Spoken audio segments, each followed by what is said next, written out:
Kayo po ba mga bossing ko ay isa sa mga lagi namumblema tungkol sa usapin ng pera? Or kaya kung hindi man kayo namumblema, gusto nyo po na madagdagan pa yung inyo pong pinagkakakitaan ngayon? Kasi mas mainam po yun mga bossing. Kasi base rin po sa aking karanasan, mas maganda may iba ka pang mga pinagkukunan. Kung halimbawa yung isa mahina, yung isa naman mas lalakas. Kaya lang gusto ko sabay-sabay malakas. Kaya lang po mga bossing, may mga pagkakataon talaga na yung isa malakas, isa mahina mga bossing. Pero at least may iba kang pagkukunan kung yung isa ay medyo mahina. Ngayon pa mga bossing, ako po yung share sa inyo. Para po laging masagana ang pamumuhay, may mga dumarating na swerte na hindi nyo po rin inaasahan. Subukan nyo po ito mga bossing. Harap po kayo sa may silangan. Kumuha kayo ng tissue. Ngayon po, yung tissue ito, ibabasain nyo po sa gripo. Kailangan basa po siya. Pag nabasa na po siya, kumuha kayo mga bossing ko ng 5 piso. Ngayon pa mga bossing, ganyan po yung mga 5 piso ko kasi binabad ko po yun sa asin. Marami po akong mga barya na binababad sa asin or binababad po mga bossing ko sa bawang, kagaya po niyan. Bawang, tapos sinaluan ko siya ng, ano po dito, lemon citrin sa ilalim. Kasi ang lemon citrin for money, lalo na ako kay mananaya. Tapos nilagyan ko siya ng kristal, mga bossing, kung makikita nyo po, kristal, tapos daon ng laurel. May bulak din po siya. Yan yung aking pang-attract ng swerte na nakalagay dito sa may silangan, sa may bintana po namin, mga bossing. Kasi ito pong gawin kong ito, sa may silangan po itong bintana.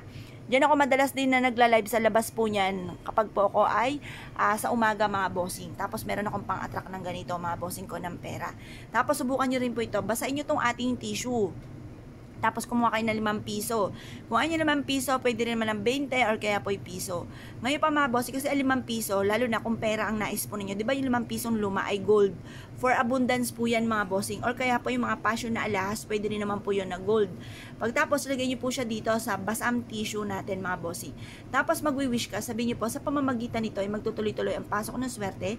Kailanman na hindi na ako mamumblema tungkol sa usapin ng pera, dadaloy na parang tubig na walang hanggan ang swerte sa akin, lalo na sa pera.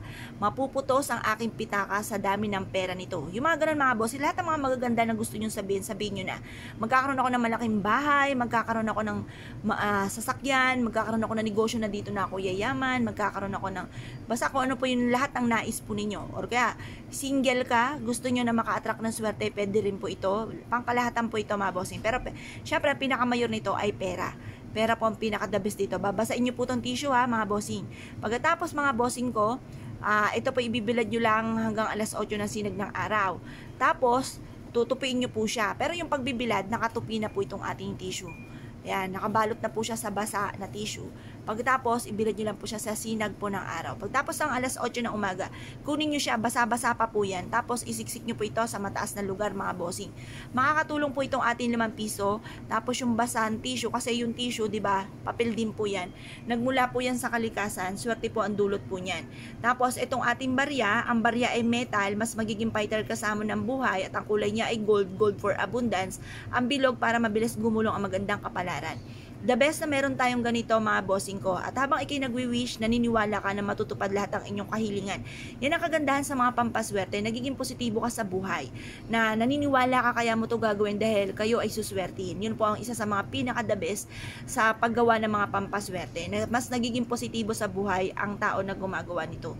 Ngayon po mga bossing, kung kayo pinaniwala at nensyo po itong gawin mga bossing, wag na po kayo magpatumpik-tumpik pa. Subukan nyo po ito. Proven po ito na napakaswerte. Kaya kung kayo pinaniwala mga bossing, asya, good luck pa sa inyo po lahat.